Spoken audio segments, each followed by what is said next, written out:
La table est dressée, mesdames et messieurs, il est temps de savourer l'actualité sur Tokomiwapi Télévision. Dernier jour de la saisine accordée aux contestataires des résultats provisoires de la présidentielle la présidentielle du 20 décembre dernier, publiée par la centrale électorale. Les candidats présidents avaient 2 jours pour le dépôt des requêtes à partir du 1er janvier, conformément à l'article 73 de la loi électorale, délai qui expire ce mercredi 3 janvier. Il reviendra donc à la haute cour de statuer dans un délai de 7 jours pour traiter les requêtes introduites avant la publication des résultats définitifs.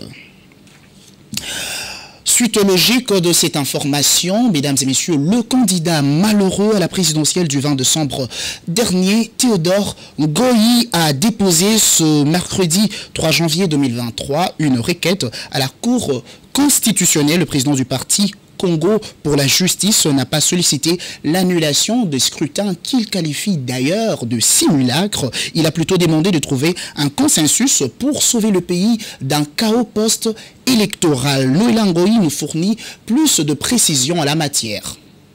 Alors que la Cour constitutionnelle attend fermer ses portes, c'est mercredi 3 janvier pour la réception de requêtes de contestateurs de résultats provisoires de la présidentielle du 20 décembre dernier, rendu public le 31 décembre 2023 par la Commission électorale nationale indépendante. L'un des candidats malheureux à la présidentielle, Théodore Ngoyi, va déposer son recours. Contre toute attente, Théodore Ngoyi ne sollicite pas l'annulation du scrutin qu'il qualifie de simulacre. Nous avons eu affaire à un simulacre d'élection. Et donc, en conséquence, nous avons un simulacre de résultats. Le peuple a le droit de manifester, de contester ces résultats. C'est un droit constitutionnel reconnu. Le président qui va être proclamé, c'est le président sortant, je l'avais déjà dit avant.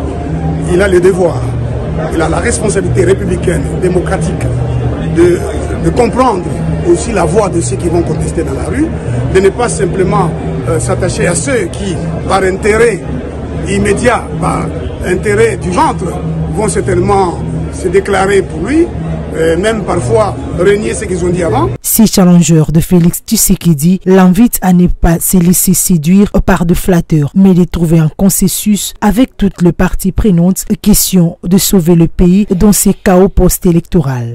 La crise s'accentue. Nous sommes déjà en train de faire face à l'occupation du pays. La solution, c'est discuter, concertation. Crise post-électorale, il y a une crise qui est là depuis très longtemps. Comment mettre fin à la guerre? Comment mettre fin à l'occupation? Ça concerne tout le monde. Ça ne concerne pas que le président de la République, que son parti politique ou ceux qui le soutiennent. Ça concerne tous les Congolais. Et il faut rassembler les Congolais pour que nous soyons un. Mais alors, il faut les rassembler et discuter, mettre tout sur la table et sortir avec un... Rappelons que Théodore Ngoyi est le seul candidat à déposer les recours sans l'appui des autres opposants. L'heure de l'action a sonné, lance l'opposant congolais Moïse Katumbi, pour qui tout est encore possible en vue de mettre fin à la tricherie et reconquérir le pouvoir. Le candidat à la présidentielle du 20 décembre dernier, qui dénonce la fraude électorale dans ces scrutins marqués d'innombrables irrégularités, invite la population à la mobilisation pour faire échec à ce qu'il qualifie de supercherie. Suivez. C'est une première prise de parole de l'opposant congolais Moïse Katumbi depuis les élections du 20 décembre dernier. Il est encore possible, souligne ses candidats à la présidentielle de 2023 qui ne jurent que sur l'appui du peuple derrière lui pour reconquérir le pouvoir et mettre fin à la fraude électorale. J'ai pris vis-à-vis de vous un engagement, celui de changer le Congo. Depuis le braquage électoral du 20 décembre, dont nous sommes tous victimes, nous vivons une énième usurpation. L'homme de Kachoboué appelle à un sursaut citoyen mettant en application l'article 64 de la Constitution. Un sursaut citoyen est nécessaire. Sauver notre démocratie est devenu plus qu'une priorité. C'est un devoir et je ne faillirai pas à mon devoir citoyen. Pour refuser la fraude et l'installation de la dictature. Peuple congolais, tenons bon, restons mobilisés. Le temps de l'action est venu. Par des actions pacifiques, démocratique, nous allons résister et reconquérir notre droit le plus légitime. À travers une vidéo publiée ce mercredi 3 janvier, Moïse Katumbi a déploré les irrégularités ayant entaché les scrutins favorisant la fraude au détriment du choix du peuple. En main notre destin avec le dirigeant de notre choix. Amis partenaires, frères africains, les Congolais n'ont-ils pas le droit de vraies élections? Dites-moi, dans quel pays au monde l'on retrouve des machines à voter entre les mains des candidats du pouvoir et on se précipite à proclamer et à féliciter un vainqueur aux élections? Destination l'Est de la République, le gouverneur militaire de la province de l'Ituri, le général Johnny Luboya Konchama, appelle la population n'est pas cédée à la démarche belliqueuse de l'ancien président de la centrale électorale Corneille Nangaa. Le patron du gouvernorat militaire de l'Ituri a par ailleurs dénoncé l'ardeur pugnace de Corneille Nangaa. Suivez. Nangaa a dit aussi, l'a répété. Il a dit non, voilà, on commence même à doter les... Et c'est qui ça? C'est ceux-là qu'on peut considérer comme les plus grands intellectuels, mais qui se comportent en petit homme comme ça. Hélas, et ces gens ont géré des grandes choses ici dans la République. Imaginez-vous si aujourd'hui, parce que maintenant ils ne sont pas ce qu'ils étaient avant, mais c'est maintenant qu'on est en train de les connaître. C'est aujourd'hui qu'on les connaît dans leurs œuvres. Et nous, les Congolais, on a placé confiance à un monsieur comme Nangaa. Comme Nangaa. Qui peut aujourd'hui, sans gêne, dire que le gouvernement, comme par hasard, nous, le gouvernement, on est allé doter, donc le gouvernement ici, c'est moi qui représente, doter à côté. Mais mes chers frères, même un fou là qui passe sur la rue ici, vraiment, est-ce qu'il peut dire des choses comme ça? Il peut dire des choses comme ça. Tout cela pourquoi? Parce que nous avons créé cette ambiance de mensonge, de manipulation et de chantage. Et je dis au peuple iturien, arrêtons avec ça. Sinon, on nous prendra toujours à ce jeu-là. Ça sera toujours comme ça. Quand quelqu'un commence à faire du bien, et voilà. On lui lance n'importe quoi, on fait n'importe quoi, on dit n'importe quoi. Donc je parle encore au peuple iturien. Nous sommes des fonctionnaires. Nous allons partir. Même si nous sommes des officiers, nous sommes, comme on dit, des fonctionnaires sui generis, parce qu'on a un statut spécial qui n'est pas le statut des autres fonctionnaires. Nous allons partir à tout moment. Mais de grâce, vous êtes jeunes, je suis en train de vous regarder, vous êtes jeunes. Parlez de la réconciliation, parlez du pardon. Soyons unis, restons unis, nous les Ituriens, pour que plus jamais des gens viennent d'ailleurs pour nous déstabiliser davantage. Les candidats députés nationaux et provinciaux doivent faire preuve de patience. Initialement prévu le mercredi 3 janvier 2024, la publication des résultats des élections législatives nationales et provinciales est reportée à une date ultérieure. L'annonce a été faite à travers un communiqué rendu public ce mardi 2 janvier 2024 par la centrale électorale. Selon le même communiqué, ces reports se justifient par la compilation en cours des résultats provisoires des élections législatives nationales et provinciales, ainsi que celles des conseillers communaux du 20 décembre dernier.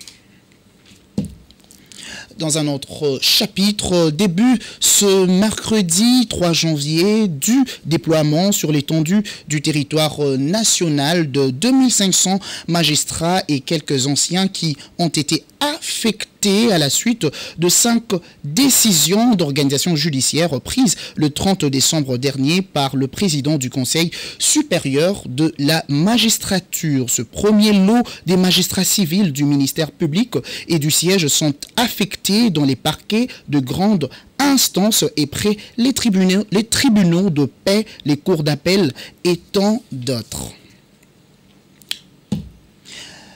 Il est difficile de circuler en toute quiétude sur l'avenue de Libération ex 24 novembre dans la commune de Selembao, l'axe compris entre l'arrêt Petit Pont et la prison centrale de Makala, qui refoule d'ailleurs une odeur nauséabonde suite aux eaux usées provenant de CPRK qui stagnent dans les caniveaux par manque de fosses septiques. Elvire Mabiala.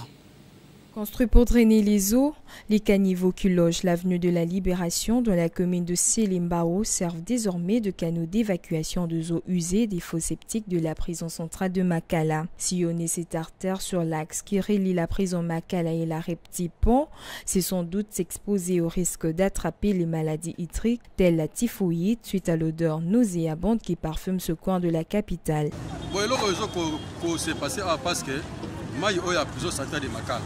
Quand on belge salaka plusieurs centres de Makala, à kanezaka mai, ataka batio a minene parce que mai wana ya salité à prison et kendaka ti na kalu na mai makelele. Mais lelo batio wana e boucha. Bazo sala tio wana te, mai e koma boucher kuna, surtout za kuna soki pasuki kuna et débordaka ti na ba parcelle ba. Ba moni que solution monsieur ezate, lokola ba caniveau ezali awa na makadam.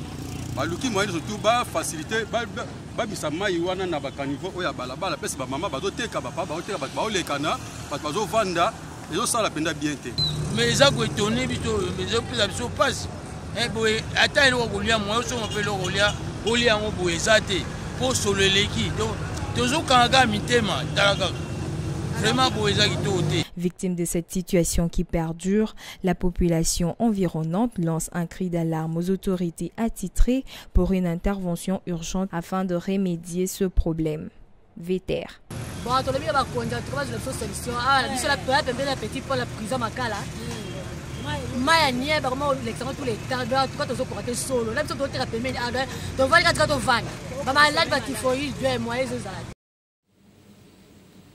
Rendons-nous à présent dans la commune de Ngaliema où les usagers de l'avenue des Écuries tirent la sonnette d'alarme pour la réhabilitation de cet asphalte qui mène vers la route Matadi. Son tronçon compris entre Mapenza et le rond-point Chamoukwale se trouve dans un état de dégradation avancée, chose qui rend difficile la mobilité des véhicules et des personnes sur cette terre située dans la commune d'Ngalema, comme je l'ai tantôt dit. Suivez ce reportage signé Elvire Mabiala. Chaussée cornée, flaque d'eau à gauche, de trop à droite, l'avenue des Écuries se transforme progressivement en une rivière locale. Il est difficile de surquiler cet asphalte sans prendre le risque permanent de s'enfoncer dans l'eau. Son tronçon compris entre Mapinza et le rond-point Chamoukwale se dégrade jour après jour. Nous sommes dans la commune de Ngaliema. Cette avenue qui mène vers la route Matadi devient impraticable après chaque pluie, d'où l'inquiétude des usagers qui en peinent depuis plus de 3 mois. Mais oh, tu peux t'attendre 3 mois, 4 mois de hockey déjà. Mais là, on a des bébés, on a des mois d'année, on a des voyages. On a des maintenant on a des bébés. Mais là, c'est pas la cave, on s'en la pose à route de Matadia. Et que tu Matadia ou so balandi la on ça bien, babilo ko ya vansi la bamboka. So mbule be chama itundi. So oye ba su libuluti. So bula ka te ko ya bu mai wana ko dindi. Bakari dinda surtout place wana ibulu wana dinisa baka mtu baluka pika amuda ye kangama ngomba onyosa bwe ambutiage ko mabule ka bwe na pass ko baluka ntila komi basi président vanda ka bobu mati oya be kuna bashia basawana ko ya pete na batupma basika président vanda ndipo babumisa yango ndilo ya route de Matadi, route principale. L'état délabré de cette avenue constitue un danger pour le pont jeté sur la rivière Mapinza. Sa réhabilitation est une urgence. Bon, nous pour la autorité, il faut battre la population et souffrir. Le roi biso va monter tout souffrir na banzela comme mabe. Manzela comme mabe makasi. Oyote eza mususu comme na lokola kuna na koete nzela e baby mabe. Il faut babongisa yango de toloba na bakonzi, il faut battre la population et souffrir. C'est par là que nous bouclons complètement cette édition. Chers téléspectateurs, restez-nous fidèles.